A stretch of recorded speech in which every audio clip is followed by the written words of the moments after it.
বর্তমান যারা সরকারে আছেন বিএনপি, ওনাদের সদস্যরা দলীয় সিদ্ধান্তের ভিত্তিতে জাতীয় সংসদের সদস্যের শপথ নিয়েছেন, সংবিধান সংস্কার পরিষদের শপথটা নেন নাই।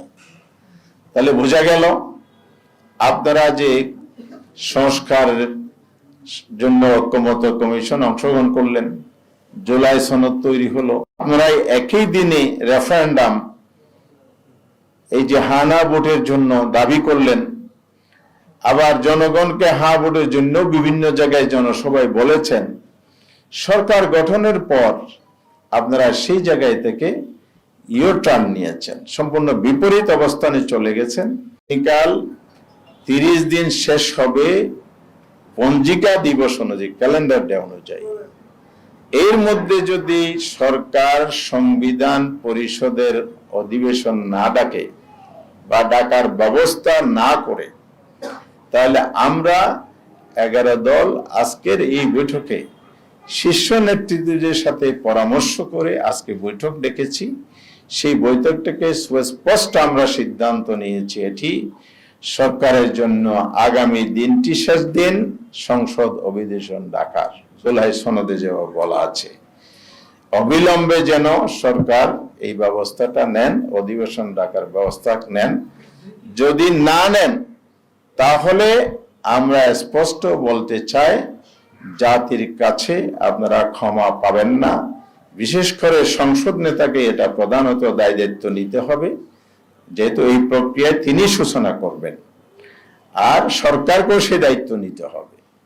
জনগণ সরকারের এই অবহেলা, অবজ্ঞা, জনমতকে উপেক্ষা করে চলা, জনগণকে অপমানিততার দায় যেমন নিতে হবে, আমরা দায়িত্বশীল বিরোধী দল হিসাবে এবারে আমাদের সংসদ সদস্যগণ অবশ্যই সংসদে ভূমিকা রাখবেন।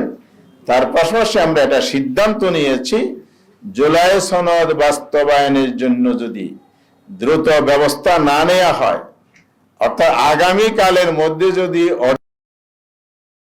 উদ্যোগ গ্রহণ না করা হয়, জনগণকে সাথে নিয়ে জনগণের সম্মান, মর্যাদা, আকাঙ্ক্ষা সমুন্নত রাখার জন্যেই আমরা রাজপথের আন্দোলনে যেতে বাধ্য হব।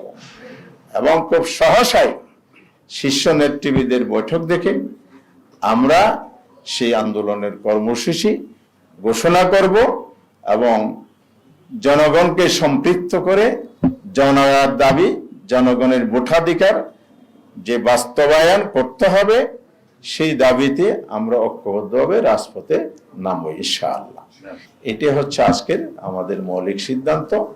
সে ব্যাপারে আমরা আপনাদের মাধ্যমে দেশবাসীকে অবহিত করছি, আপনাদের মধ্যে সরকারের কাছে আমরা দাবি জানাচ্ছি, আপনাদের মাধ্যমে আমরা দেশবাসীকে আমাদের আগামী দিনের কার্যক্রম, আন্দোলন সংগ্রামে সম্পৃক্ত হওয়ার জন্য আহ্বান করছি।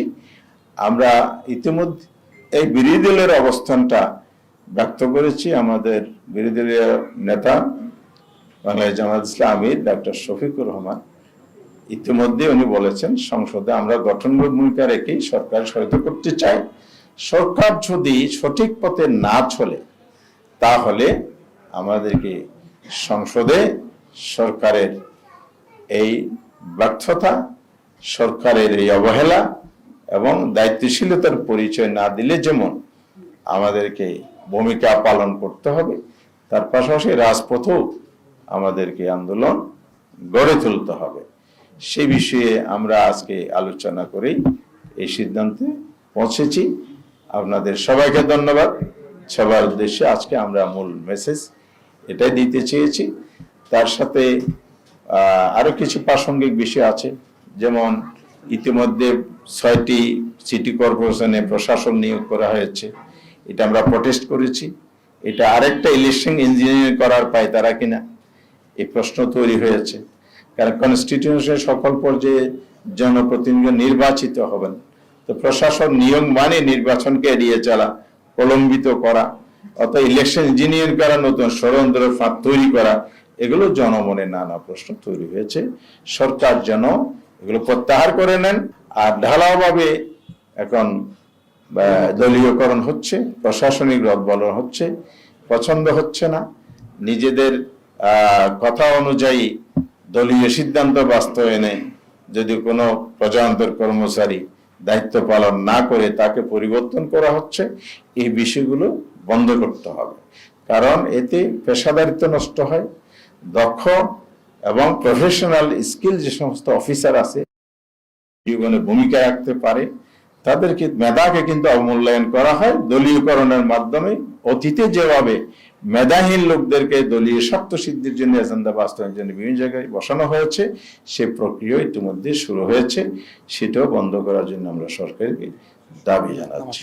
সবাইকে ধন্যবাদ আজকের জন্য। কালকে যদি সংবিধান সংস্কার পরিষদের অধিবেশন না ডাকা হয়, সেক্ষেত্রে আপনারা কবে থেকে রাজপথে নামবেন? কোনো নির্দিষ্ট ঈদের আগে না পরে? ঈদের আগে আর পরে তো আগের একটা ইতিহাস আছে আন্দোলনের, বহুল আলোচিত হয়।